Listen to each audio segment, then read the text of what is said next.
And she joins me right now. Jedediah, welcome to the Laura Ingraham Show. You're on with Tammy Bruce. Hello, Miss Tammy Bruce. Thank you for having me. And it is not a stage name. That is my real name. So now what do you say to people that say, that's a boy's name? What do you say to them? Well, I love it initially because, well, before I was on TV, it was great because I would write these columns, and when people would call me to do radio, they would expect a guy, and it would sort of be a shocker. And I sort of like to shock people. It's one of my hobbies, so that always worked out well. Now, the cover's been blown because I'm all over Fox, but it is actually a man's name, and it is biblical, but my mother got it, and she's a little dramatic, so what can I say? She got it from Barnaby Jones. Well, it's good she didn't name you Barnaby. I mean, that would have been even worse. Yes, no, but see, this is it. For that. But Jedediah, like other things you do within your work and within your approach on the issues, and why I'm having you on today is because you put your own spin on the issues. You're from a generation, you have a point of view that really people from across the spectrum can relate to. And I think even like with your name, I mean, you own it. I mean, it's a kind of thing. It is unique. Your work is unique, and there's a bunch of things I want to talk to you about. But the thing that's kind of moving around the internet right now is your current column called "Setting the Palin Record Straight." Now, Governor Palin, as a lot of people know, she arrived in India. She's going to have a keynote speech, I think, tomorrow night at the India Today Conclave, which is a major international conclave kind of think tank kind of gathering there in India. It happens once a year. Then she goes from there on her way home. She's going to stop in Israel and meet with the Prime Minister Netanyahu. And then she comes home. Of course, all in the meantime, the Obamas will be doing the samba in Rio. And so here you've got no critical media commentary on the Obamas really ever, except for, of course, our snarky comments here on talk radio. And yet Sarah Palin is constantly under fire. Talk to us about your current column and what the details are. Well, I really had enough, frankly, because Sarah Palin does a lot of TV appearances. I recently saw her in Long Island at an event. She was fantastic, very spontaneous Q&A style, spoke about everything under the sun: foreign policy, domestic policy, fiscal responsibility, the budget, Egypt, everything you could imagine. And, at that event, she made one comment, a funny joke about breastfeeding and Michelle Obama. And, of course, that was the media takeaway. By the time I had hit my car to drive home, I saw about 5 news articles on that and nothing else. So, and the same thing happens when she does an appearance on Fox. She'll talk about energy and all of these really significant topics for domestic and foreign policy once again, and she will be asked a ridiculous question at the end about Kathy Griffin or whatever it may be. She will, heaven forbid, answer it, and then once again, that's what the media runs with. I can't tell you how many columns I read this week about Julianne Moore playing her in a movie and about Kathy Griffin, but I didn't read a single comment that paid any credence to her record or anything of the sort. So I wanted to just remind people that this is a woman who has been speaking for 2 years on issues of prominent importance, things like energy, quantitative easing. I mean, you could go on and on, Egypt. And I list in the column, people should go to my website and look. I give examples of her quotes for those who are not following her Facebook notes. And I list out all the things, and it's really astounding to see that this is someone who has been criticized as being unpresidential, she's not smart enough, all of these ridiculous comments. And you look at this very intellectual commentary that she's offered via television and through her writing. And I also wanted to highlight her record, Tammy, because I think that people forget that this is a woman who's been a city council member, been a mayor, been a governor, been the chairperson of the Alaska Oil and Gas Conservation Commission, expert on energy. I've been recommending that Obama go to Wasilla and speak to an energy expert, and everyone thought I was kidding. Well, I wasn't. I was serious because she is an energy expert, and that's what we need right now when we have a president who refuses to take a stand on it. So I really went through her record. Here's what's interesting is that, some of the arguments here, and we've seen this happen, and part of the issue, of course, there's two frameworks here. As a feminist, I see it as the reaction to the first woman who is a legitimate threat to the status quo and who has a legitimate claim to the White House and who has an honest possibility of getting into leading the system. That threatens the entire system. Because she's also an outsider. This would be the same also if she were a man if this was a man in the same dynamic of being such an outsider, do you think that the attempts, the constant work at trivializing her, do you think it's because she's an outsider, or do you think it's because she's a woman? I think it's a little bit of both, but I think it's more because she is an outsider. She doesn't play politics as usual. She's not going to make decisions based on who it's going to appease, whether it's going to sit well with anyone in the media, including me, including you, or with the GOP establishment. So I think she ruffles a lot of feathers because she plays by her own rules. The fact that she's a strong woman obviously makes it a little bit more complicated for some of the big boys in D.C. who, are a little bit backward in that respect. But generally speaking, I think it is because she's principled and she plays by her own rules, and that is absolutely horrifying to people in D.C. who are used to, I do for you, you do for me. Well, we know clearly it is something different, because there's a lot of people in the field who are threatening the Democratic establishment. I mean, there are a number of Republican men, Tim Pawlenty and Mitt Romney. I know Mitt's been on the Laura Ingraham show a lot. You've got Mitch Daniels being discussed. Chris Christie's out there, making noise, Mr. Smug, and none of the same rhetoric or hysteria is applied to these other individuals, Huckabee, whomever, and each one of them has pluses and minuses.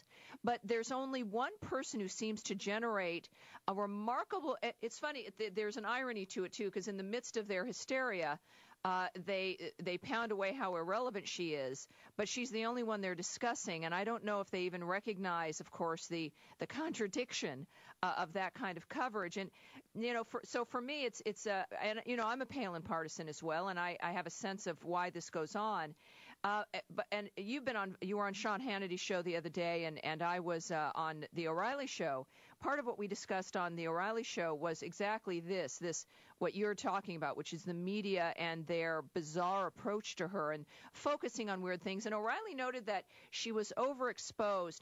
Would you agree with my point that, well, first of all, we know 70% of people who are polled are not really engaged in the details of certain issues. And so they are looking at the media memes of that she's not smart, or she can't do it, or she's too controversial.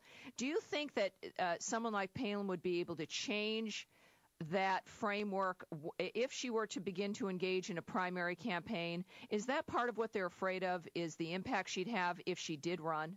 Yeah, absolutely. I think she probably stands to gain the most from entering the scene and winning over independents, because there has been a media narrative about her that's false. I mean, I live in New York City. There are people here who still think she banned books. I mean, it's outrageous if you watch a lot of and let's face it, if you watch certain news networks, that's all you're going to get. So I think when she not only, gets off of Fox and does Fox in additional to other networks, but I think when she goes into the community and she starts shaking hands with people and she starts sitting down and addressing her record and addressing all these things that people have no idea about. People have no idea, a lot of them who hate her, about her record, what she's done. They just know what they've been trained to say with respect to why they hate her. I've described her as a policy wonk, and people look at me funny, and that's when I realize that they are not looking at the details of what she's discussing. I mean, this is what's interesting, Jedediah Bila, is that after the Republican convention speech in 2008, her approval numbers, her ratings, when it comes to favorability ratings, were higher than Barack Obama's after his convention speech. And I think that there's a realization that not only does she inspire people, but she is a policy wonk. And she's going to Israel. And she is an Israeli expansionist. I mean, she from what I can assess, believes that the West Bank should be under Israeli control. She does not believe in this notion that one should negotiate with terrorists. Mm-hmm. That's another thing that terrifies people as well, is her position on Israel. Yes. Absolutely, and I think what you need to look at is, if she were able to win a primary, and let's just assume she was up against Barack Obama, well, guess what? Barack Obama has a record now, too, and it's horrific. Yep. It's absolutely horrific. So you're going to have two people who are both very charismatic, who both have a record. Only one of them, Sarah Palin, has a very strong record, and the other, Barack Obama, has a very weak record. And I think he thought voting present for all those years, and it did help him when he ran for president the first time. He's now voting present. I've got to go to a break. Jedediah, would you stay with me for another segment so we can go absolutely. a bit more into some? Because I'm looking at your column list over at Human Events, and your website's at JedediahBila.com, talking about the budget, talking about the Michelle Obama and what she's doing. She's got a book that's going to be coming out about gardening, which, of course, we're all going to need considering we're not going to be able to afford vegetables in the store anymore. So we'll get into a bit more with Jedediah Bila when we get back. Again, JEDEDIAHBILA.com. This is the Laura Ingraham Radio Show. My name is Tammy Bruce. We'll be right back. Would have been easier for me to say. But there you go. Now, look, we had been talking about your current column about Sarah Palin. And I think we both agree, and I think most Americans would agree, that for the next president, the energy issue is going to be fundamental. I mean, with the situation in Japan, Obama and his decimation of the oil drilling framework here, problems in the Middle East. Do you agree that that's going to be the exclusive important issue for the next president? And what else do you think we're going to be needing from that person? I think energy is going to be very important because you can't talk about national security or economic security without talking about energy. So I think when you talk jobs, when you talk unemployment, everything that you talk really is based very much right now on our energy policy and what he's been doing to cripple that, to cripple jobs, to cripple drilling in the Gulf, to prevent drilling in Anwar, and I've written quite extensively on that as well. So yeah, I think that energy is going to be at the top of the line, but I think that there will be a lot of issues offshooting of that, economic issues that are going to come off of that, and it's all going to be tied into one picture of jobs and pro-growth economic development. Now, as I consider myself a Tea Party conservative, and right now, of course, Tea Party is always looking at the economic dynamic. Is energy something that they should weave in to? Is this, as you've said, the other elements you really can't even figure on unless we actually have the energy to get food to the stores, for people to get to work if there are jobs. I mean, nothing's going to work if we don't have the energy. Is that something that you think needs to be really woven more strongly into the national discussion? I do, and I support the Tea Party. I consider myself a Tea Party member as well. I think that right now they're very focused on all these absurd continuing resolutions that keep coming out. This GOP leadership in the House really needs to man up, so to speak. It's absolutely absurd when we have a federal deficit projected for $1.65 trillion this year, and they're talking about a few billion here, a few billion there. 3 weeks here, 3 weeks there. No, the Tea Party did not put these new freshmen in, and let me just take a minute and salute a lot of them who have done the right thing, like Rand Paul, et cetera, in the Senate and on the House side. But the Tea Party didn't put these people in to be meek, and if the GOP leadership is going to play games, well, then guess what? They're going to be the next ones to go, because the line between the left and the right does not need to be blurred right now. It needs to be very clear and very well designated. I take it you're a Republican, because I'm an independent. Is that right? I am, but I was an independent for a long time, and I'm beginning to remember why.